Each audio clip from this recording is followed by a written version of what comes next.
Bonjour à tous et bienvenue dans cette capsule vidéo. Nous allons aborder les causes et les caractéristiques du phénomène de submersion. Le but et l'objectif de cette capsule étant donc d'approfondir cette notion que nous avons déjà vue précédemment au dernier cours. Pour ce faire, nous commencerons par un rappel de la notion de submersion. Ensuite, nous parlerons des trois modes de submersion marine, donc le franchissement par paquet de vagues, la submersion par débordement et la submersion par rupture du système de protection. Nous aborderons les facteurs déclenchants et pour finir les caractéristiques de la submersion marine. Commençons donc par un rappel de la notion de submersion.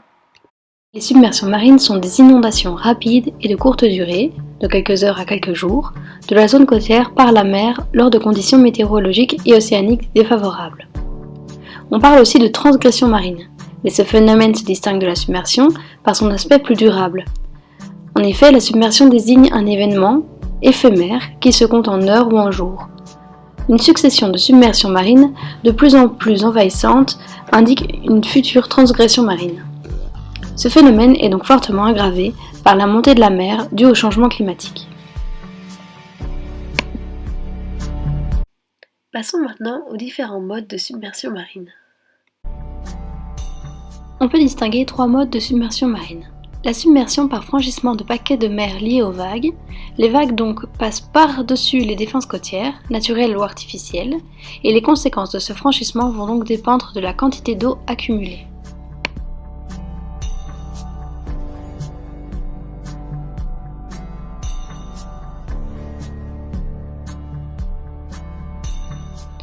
La submersion par débordement correspond à une élévation du niveau d'eau statique au-dessus du niveau du terrain ou des ouvrages de protection.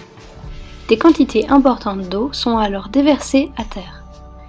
Les conséquences dépendent de la durée et de la vitesse du débordement et de l'écart entre le niveau d'eau et celui du terrain ou des ouvrages de protection.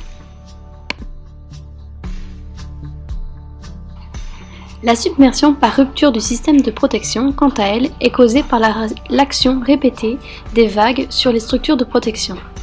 Elles peuvent alors être endommagées progressivement ou céder brutalement et permettre le passage de l'eau.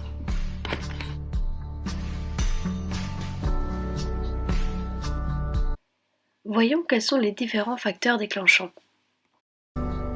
Les submersions marines se produisent en présence de conditions particulières liées aux marées et à la météo. Les causes d'une submersion marine sont donc souvent en lien avec une heure de marée haute.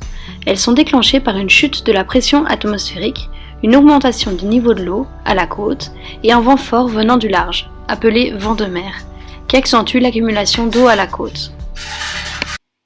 Et pour finir, passons en revue les différentes caractéristiques de la submersion marine.